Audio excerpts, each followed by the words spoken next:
There will B time যখন বাংলাদেশ থেকে ব্যাপক হারে লিফট এক্সপোর্ট হবে।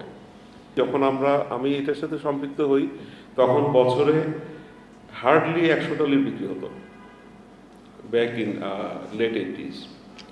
এখন বছরে অ্যারাউন্ড 5 to 6,000 ইউনিটস কেনা বেচা হচ্ছে।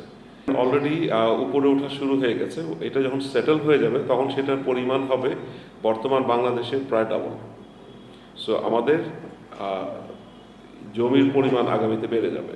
আমাদের ইউনিকর্ন গ্রুপ সামনের দিনে যে বিজনেসগুলো আছে সেগুলো রান করবে বলে আমরা আত্মবিশ্বাসী। এই এলিভেটর সেক্টরটা আসলে 200-300 কোটি টাকার উপরে এটার পার ইয়ারে ট্রানজ্যাকশন হয় সবগুলো কোম্পানি যদি আমরা চিন্তা করি। সেক্ষেত্রে এই ইন্ডাস্ট্রিটা বেশ কিছু জায়গাতেই পিছিয়ে ছিল। তো 2026 উপলক্ষে আমরা চাচ্ছি যে যেন আমাদের এই ইন্ডাস্ট্রিটা আরও সামনের দিকে এগিয়ে যায়। আজকে আমাদের মধ্যে বেশ কিছু সিনিয়র পার্সন উপস্থিত ছিলেন। তাদের পরামর্শে আমাদের ইউনিকর্ন গ্রুপ সামনের দিনে যে বিজনেসগুলো আছে সেগুলো রান করবে বলে আমরা আত্মবিশ্বাসী এবং আমরা মনে করি ভবিষ্যতে আমাদের দেশেও কীভাবে এই এলিভেটর সেক্টরের প্রোডাকশন বা আদার্স যে ইস্যুগুলো আছে সেগুলো আমরা কিভাবে ফুলফিল করতে পারি সেই বিষয়ে আজকে আলোচনা হচ্ছে। সম্ভাবনাটাকে আমি যদি এইভাবে দেখি যে ধরেন আমাদের দেশে সেন্ট মার্টিনের ওইদিকে তো নতুন করে আমাদের বাড়ছে, অলরেডি উপরে ওঠা শুরু হয়ে গেছে। এটা যখন সেটেল হয়ে যাবে তখন সেটার পরিমাণ হবে বর্তমান বাংলাদেশের প্রায় ডাবল। সো আমাদের জমির পরিমাণ আগামীতে বেড়ে যাবে। বেড়ে গেলে পরে আমাদের কনস্ট্রাকশন বাড়বে।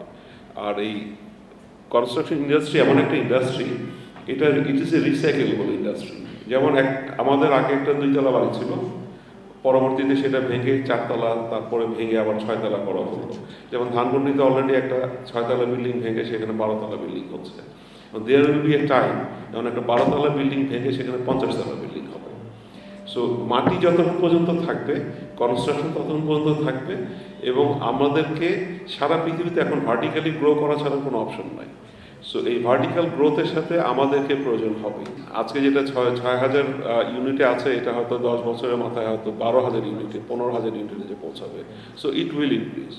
দেয়ার উইল বি এ টাইম যখন বাংলাদেশ থেকে ব্যাপক হারে লিফট এক্সপোর্ট হবে এবং আমরা যদি এই সেক্টরটাকে গভর্নমেন্ট সরকার যদি পলিসি দিয়ে প্রোটেকশন দিতে পারে তাহলে বহু মাল্টিন্যাশনাল কোম্পানি এই দেশে ইনভেস্ট করার জন্য আসবে।